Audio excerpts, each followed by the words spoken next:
Muchas gracias por estar aquí. De parte del bufete Salazar Muñoz, les damos la bienvenida. Hemos grabado esta presentación con el objeto de explicarles un poco la razón de las preguntas que se hacen en el checklist para que ustedes entiendan por qué es importante tenerlas. Como ustedes se habrán dado cuenta en las noticias, se creó un fondo para la preservación del empleo, el cual tiene como fin ayudar a las personas que fueron objeto de suspensión total de sus contratos de trabajo. Sin embargo, para poder optar a este beneficio y tener acceso a ese fondo, las suspensiones tienen que hacerse con una autorización previa para que de esa forma el gobierno pueda saber qué empresas sí están suspendiendo sus contratos y qué empresas no. El checklist que vamos a revisar ahorita es para verificar si su empresa cumple o no con los requisitos, y si no es así, usted pueda gestionar los documentos necesarios para poder obtener una resolución favorable para su empresa. Lo primero que nosotros pasamos a preguntar es qué tipo de empleador es, si es una persona física o es una persona jurídica. Eso tal vez solo habría que aclarar de que si es una persona jurídica, nosotros ponemos, por ejemplo, una sociedad anónima, una ONG, una asociación, una fundación. Esas son personas jurídicas. Y personas físicas es cuando yo en lo personal es a quien contrata a los trabajadores para que trabajen para sí mismos, para ellos mismos. ¿Cuántos trabajadores tiene? Esto es importante saberlo porque de esto dependerá si usted tiene que presentar o no tiene que presentar las planillas del IX. Cuando son de 3 o más trabajadores, existe la obligación de presentar las planillas del IX para la autorización, y cuando son menos de 3, pues en ese caso no hay necesidad. Con respecto a la constancia de inscripción y modificación del RTU, esto es básicamente para ver si usted cumplió con la formalidad de actualizarla este año. Eso pues es algo que en realidad no tiene mucha relevancia, pero es un requisito esencial que nos están pidiendo. También la recepción del informe del empleador del año 2019. Como todos ustedes sabrán, existe una obligación de presentar un informe del empleador con una serie de requisitos que por el momento no hay necesidad de poder entrar a verificar. Esto es porque es una obligación que todos los empleadores deben de cumplir año con año. Ese también es otro requisito esencial.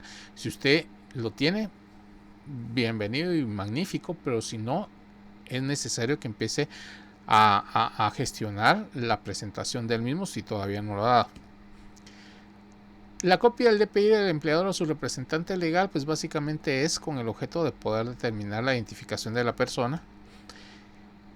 Tal vez esta es la parte como que más difícil en la que uno debe de centrarse para poderlo hacer. Yo he tenido algunas consultas que me dicen, mire licenciado, ¿por qué o qué tipo de suspensión es a la que tengo que pedir? Sin embargo, eso no depende de lo que uno pueda venir y decir, sino que depende del tipo de si va a poder continuar o no va a continuar usted en operaciones. Cuando es una suspensión colectiva total, quiere decir que la totalidad de los trabajadores dejan de trabajar y a ninguno se les va a hacer el pago de su salario. Pero cuando es una suspensión individual, únicamente un determinado trabajador o grupo de trabajadores son las personas que se les va a suspender. Una de las características es que para la suspensión colectiva total no es necesario el consentimiento del trabajador. Sin embargo, para la suspensión individual sí lo es. ¿Por qué? Porque es el trabajador que debe dar su consentimiento, o él tiene que venir e impulsar esa suspensión. Por lo mismo, nosotros no recomendamos que se hagan ningún tipo de acuerdo o pacto por escrito con el trabajador, con los grupos de trabajadores, sino que se tiene que platicar uno por uno con los trabajadores para ver si ellos desean o no desean una suspensión individual total. Esto lo preguntamos porque en realidad vamos a ver en el desenvolvimiento de la solicitud que antes de presentarla tenemos que tener nosotros actualizado el listado de nuestros trabajadores. Si ya lo tenemos, pues qué bueno, pero yo me he dado cuenta que en muchas empresas únicamente se cuenta con información de los trabajadores al momento en el que se les contrata, pero después no se actualizan sus datos. Es posible, porque en realidad no lo sabemos, que a la hora de hacer una inspección se trate de contactar a los trabajadores, y si no se puede contactar, pues puede existir algún tipo de inconveniente en la inspección. Es por eso que antes de enviar la información debemos de actualizar la información de nuestros trabajadores y obviamente sus fichas de trabajo. Esta pregunta va dirigida únicamente para empleadores con sucursales. Cuando usted solo tiene un centro de trabajo, pues no hay mayor problema. Usted sabe que es en un determinado lugar.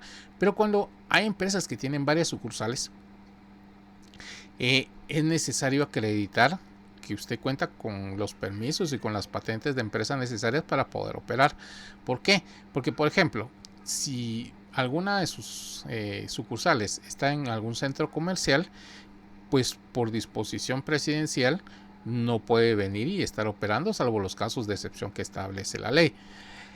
¿Cómo vamos a probar que esa empresa se encuentra ahí y que por eso está cerrada? Pues entonces para eso tenemos nosotros nuestras patentes y nuestras autorizaciones, porque hay necesidad de acreditar ese punto.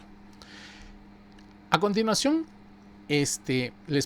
la siguiente pregunta trata sobre la información que usted debe recopilar de sus trabajadores.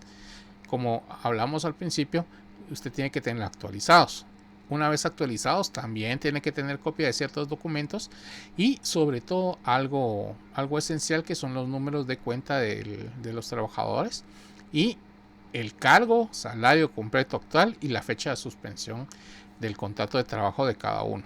En el caso de que sean individuales, pues pueden tener distinta fecha. En el caso de que sea una suspensión total colectiva, pues entonces obviamente todos van a tener la misma. Este es en el caso de solo para los empleadores que tienen 3 o más trabajadores, que es con respecto a la inscripción patronal y la última planilla del Instituto Guatemalteco de Seguridad Social. Esta pregunta va dirigida específicamente con el objeto de poder determinar si usted cuenta o no cuenta con el conocimiento y aceptación de la suspensión individual de sus trabajadores. Como lo platicamos hace unos minutos, para poder hacer este tipo de suspensión es necesario que el trabajador esté de acuerdo. Tiene que tener usted, ya sea que esté de acuerdo o que no esté de acuerdo, o bien si no sabía que necesitaba el consentimiento de ellos, pues a través de esta pequeña charla que estamos teniendo, usted ya sabe que les tiene que preguntar para ver si ellos están de acuerdo o no en la suspensión individual.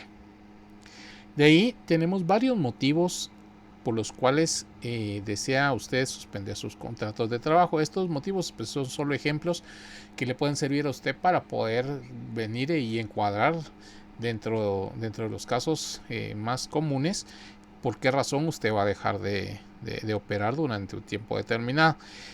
No son los únicos, pueden existir más. Lo único es que es necesario, y como lo vamos a ver con la siguiente imagen, es que usted cuente con documentación que acredite los motivos por los cuales quiere suspender los contratos de trabajo. Recuerde que únicamente puede suspender un contrato de trabajo siempre y cuando presente la documentación que pruebe que esa razón existe. No puede decir varias razones o una razón sin que la pueda autorizar, sin que la pueda verificar usted. Podemos analizar también los motivos por los cuales usted quiere y qué documentos se necesitan para poder aprobar la suspensión. De ahí existe otra pregunta, que es si ingresó usted en la solicitud antes del 7 de abril de este año. ¿Por qué? Porque el propio reglamento que se creó para esta oportunidad de las suspensiones estipula que las personas que lo hayan hecho antes del 7 de abril lo tienen que volver a hacer. Es decir, si por alguna razón usted lo entró o lo presentó antes de esa fecha, pues va a tener que hacer nuevamente el procedimiento. Y finalmente, si usted tiene uno o varios centros de trabajo que no tienen provisiones para operar, el propio acuerdo del Ministerio de Trabajo estipula que esa es una de las razones por las cuales pueden no autorizar la suspensión de los contratos de trabajo, porque usted no tenga prohibición para operar de acuerdo a las disposiciones que ha emitido el presidente. Esto ha sido todo por el día de hoy. Le agradecemos mucho su tiempo y esperamos poder venir y solventar cualquier otra duda que usted tenga. Por lo mismo puede usted encontrar en esta página la información de contacto para podernos ubicar. Feliz día.